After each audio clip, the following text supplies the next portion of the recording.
House of Dragon, episódio 2. Bom, esse episódio eu posso começar falando que ele se resume basicamente em duas coisas: desenvolvimento de personagem e o desenvolvimento do plot. A história abre logo com uma reunião do pequeno conselho, que o Corlys chega lá e fala pro rei da situação, que ele continua falando da situação que ele tem com os piratas lá, que estão sendo financiados pelas cidades livres, e ele continua tentando, digamos, trazer aquilo ali que é importante pra ele e tudo mais. Tu vê ele na reunião, digamos assim, o rei ele não é só um completo inútil, né? Ele não é fraco e incapaz e tudo mais. Ele tem um certo nível de indecisão quanto a usar força, digamos assim. Ele já sabia, ele já tinha entendido que era um problema aqueles piratas e tudo mais, mas ele estava tentando resolver aquilo lá por meios mágicos e tudo mais, porque ele hesita em usar força, talvez em excesso, considerando o mundo no qual eles vivem. Então, mas tu vê o Otto, não só nessa situação, não só nessa reunião, como em outras reuniões também,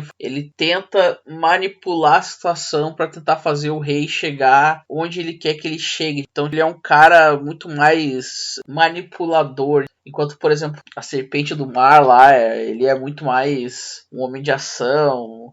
Outra coisa interessante nesse episódio é o fato como eles lidam com a princesa Rhaenyra ali. O fato de quando ela dá a opinião dela sobre usar os dragões lá e tudo mais. Numa série de 2022 normal, tu esperaria que ela tivesse todos os comebacks, que ela mostrasse para aquele bando de homens que é que manda, que ela tem as melhores opiniões, que ela faz e acontece, e ela é foda, e ela é a melhor de todos os tempos. Mais uma vez se mostrando como uma série de 2014, sei lá. Todo mundo olha para ela, considera a opinião dela infantil e do jeito mais respeitoso possível, fala pra ela, só sai daqui. E durante todo o episódio vai mostrando também esse aspecto do crescimento dela politicamente, digamos assim. Ela vai lentamente aprendendo, observando como as coisas são feitas. Ela vai aprendendo um pouco mais de como a política dos Sete Reinos funciona. Tu vê até pequenos detalhes, logo depois que ela é chutada pra fora da reunião,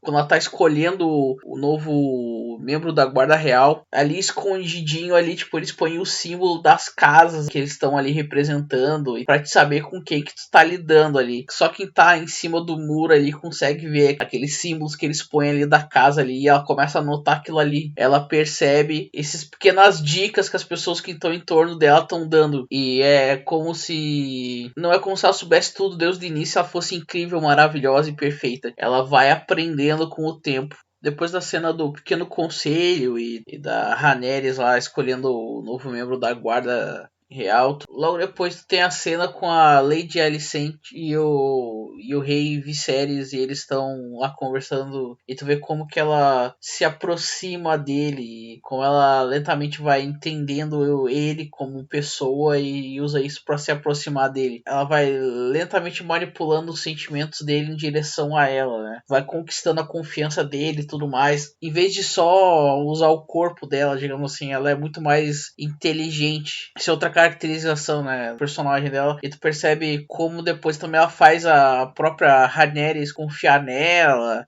em outras cenas seguintes. E tu vê coisas assim, pequenas sutilezas que não são nem tão sutis assim, mas ajudam a construir os personagens, tu entender a relação de um personagem com o outro. Por exemplo, logo depois que eles estão lá no septo lá, que é, digamos, a igreja deles, e elas estão rezando lá e tal, ela fala, reza aí e tal, sei que elas estão conversando, e ela tá dando uma força moral pra Rhaenyra. Logo que elas terminam de falar ali, mostra a Rhaenyra pegando na mão dela, assim, e apertando, digamos, como tu faria com a tua melhor amiga ou algo do gênero. Fazendo outra comparação com séries modernas, tu teria aquele momento que ela olha as duas, assim, a cena mostraria o rosto das duas, assim, ela ia virar pra ela e falar assim, ai, você sabe que eu te considero minha melhor amiga, mas tu não precisa fazer um tipo de cena tosca dessa, tu só precisa expressar isso, tu precisa mostrar que ela considera a Alicent a melhor amiga dela, que é o que vai acentuar o sentimento de traição no final, digamos, né, do capítulo. Então tu olha que é isso, meu irmão, tu tem uma construção e tem um payoff no final, quando as coisas todas se completam. Eu digo, meu Deus, nem parece que eu tô vendo uma série de 2020, meu irmão, não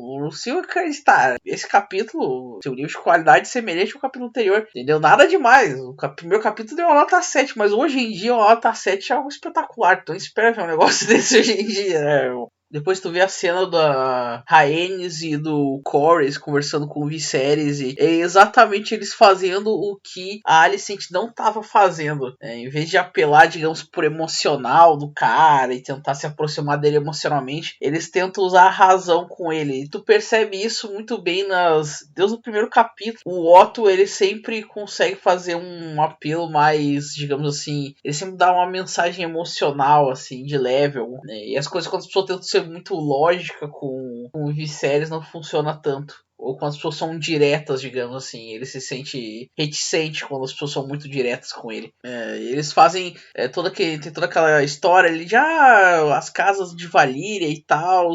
E mais pra frente esse assunto retorna com o Corlys, digamos, falando antiga a linhagem dele, quão pura é a linhagem valeriana dele e tudo mais. Que não faz nenhum sentido, porque se ele tem uma linhagem tão pura de Valíria assim, então mais um motivo porque eu falei na análise do episódio anterior, não teria como ele ser negro então, cara. Porque o pessoal de Valíria, todo mundo tem a pele alva, é alto, é esguio, tem o cabelo platinado e os olhos púrpuras. Eles são tipo os elfos do mundo do Game of Thrones, tá ligado?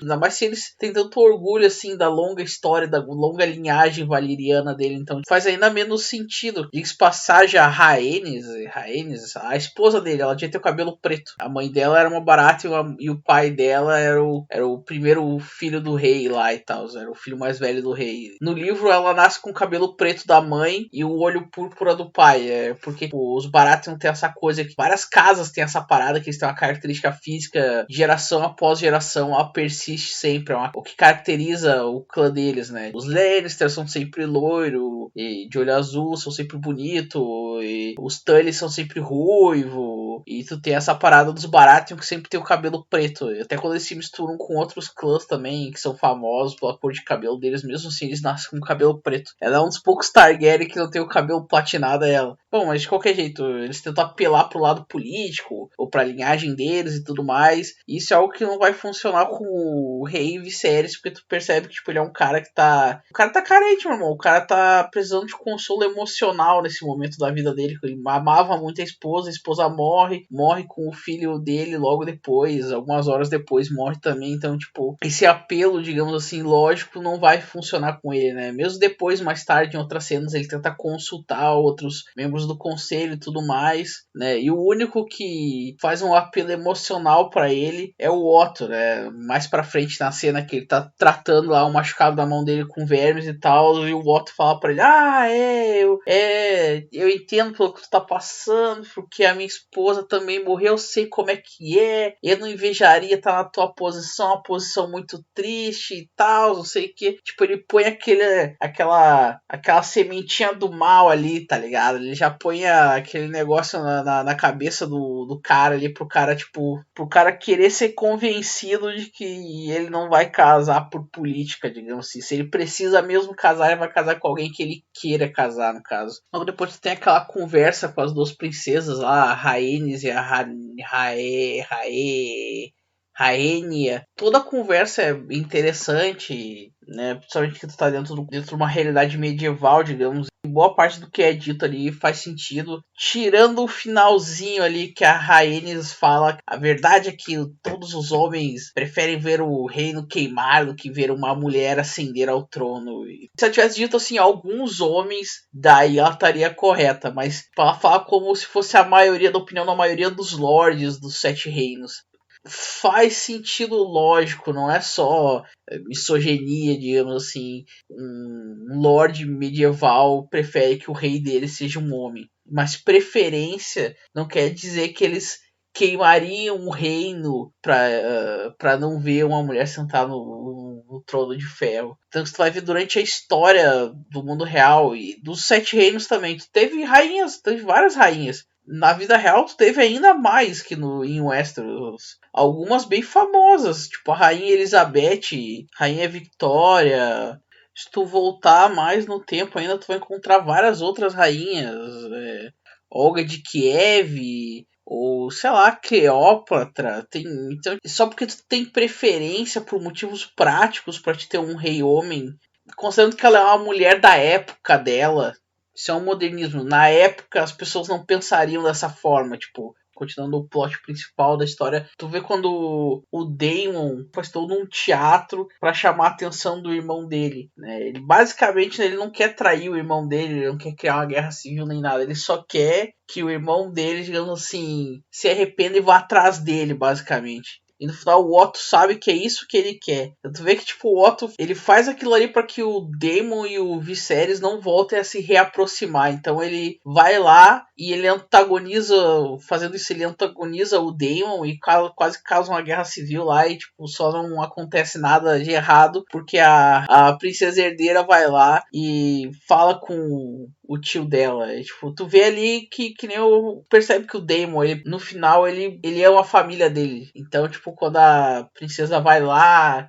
e fala, se tu me odeia tanto, por que tu tô aqui? Me mata. E ele fica meio que fica meio emburrado e tal, mas devolve o ovo e deixa ela aí e acabou a brincadeira, né? Viserys não desceu pro play, pode levar a bola. Então tu vê mais uma contínua caracterização aí do Damon, né? E tu também vê do Otto, tudo isso aí, tipo, é os personagens lentamente sendo trabalhados, o que é incrível.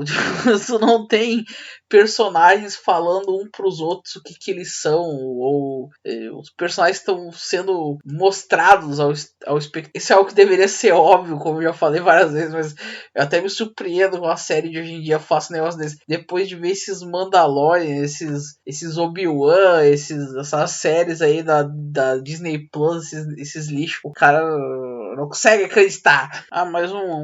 Mais um comentário importante que eu quase esqueci sobre essa situação toda aí, é que nós vemos mais uma vez que eu tava falando no episódio anterior, que as armaduras normais, digamos, são boas. Mas em geral elas são bastante realistas, tirando as armaduras dos personagens que têm algum nível de importância na história. A última vez eu usei a armadura do Damon como exemplo de uma armadura ruim.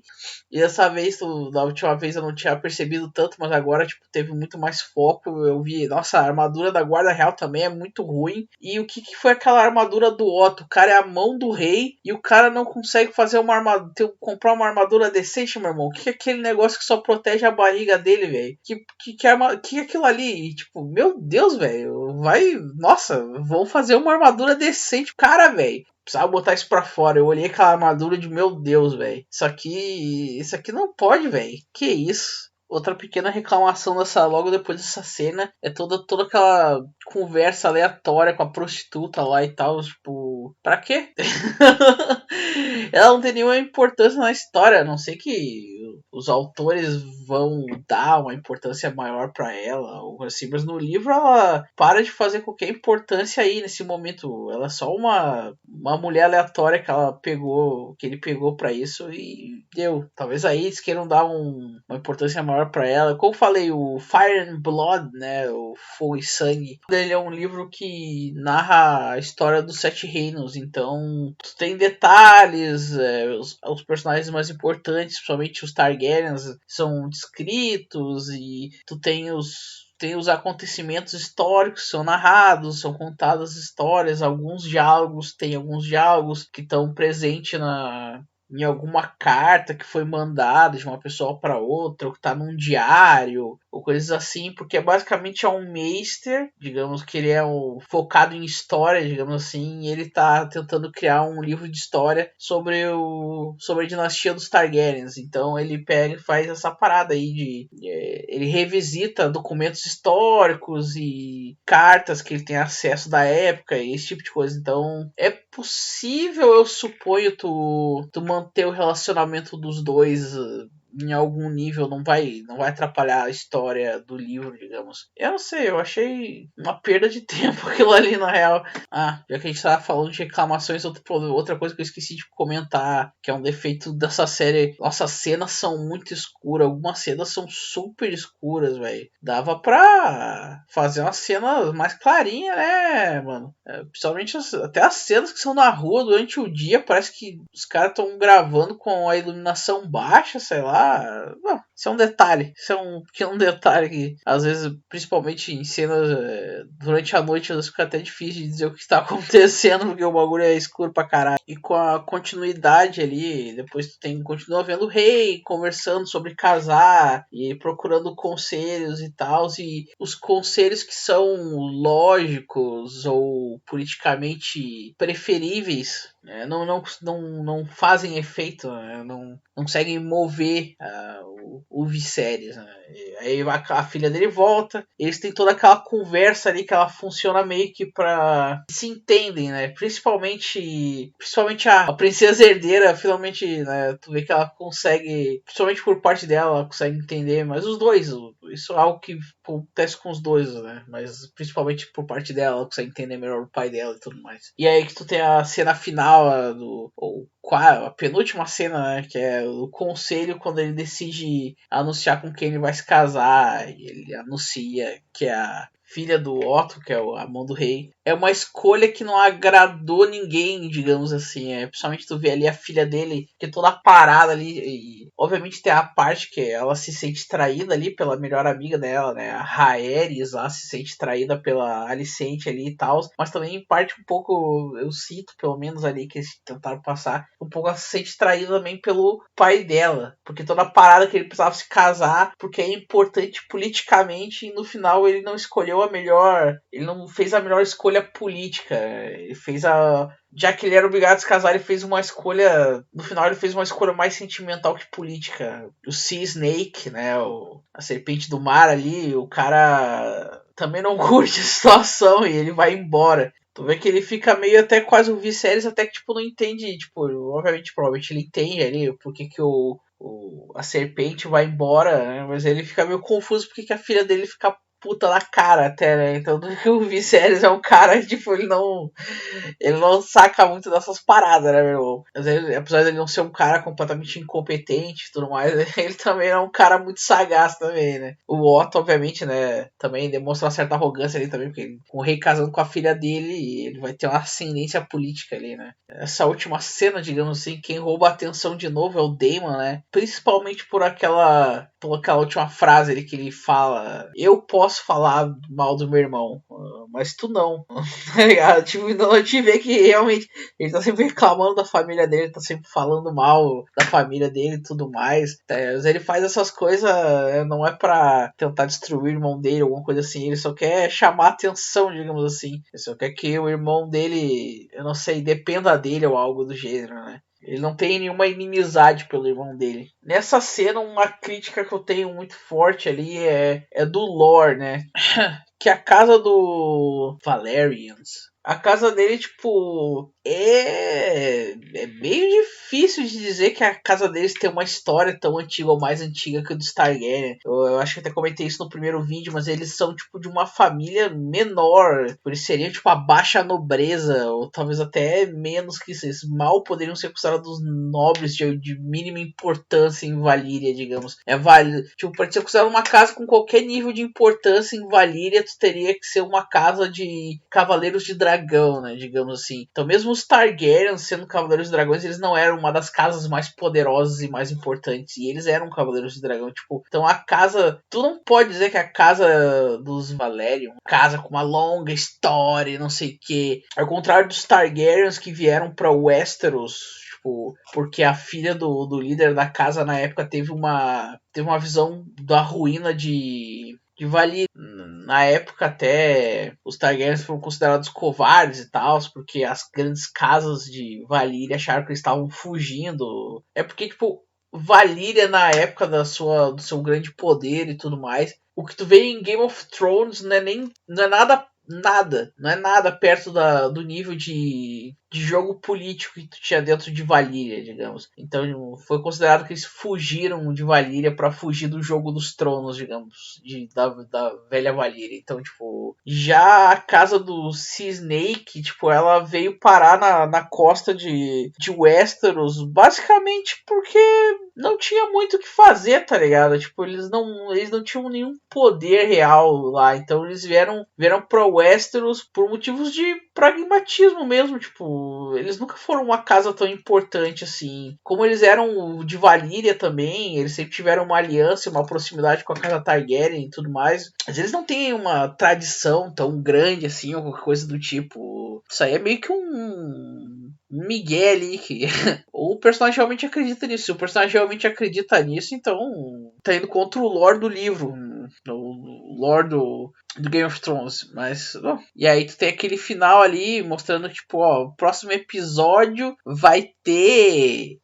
dragão contra pirata. Mas pelos livros ali tu vai ter uma... Eu não sei quanto que a série vai poder gastar em tempo e dinheiro, né, na situação aí. Mas essa guerra aí, ela dura...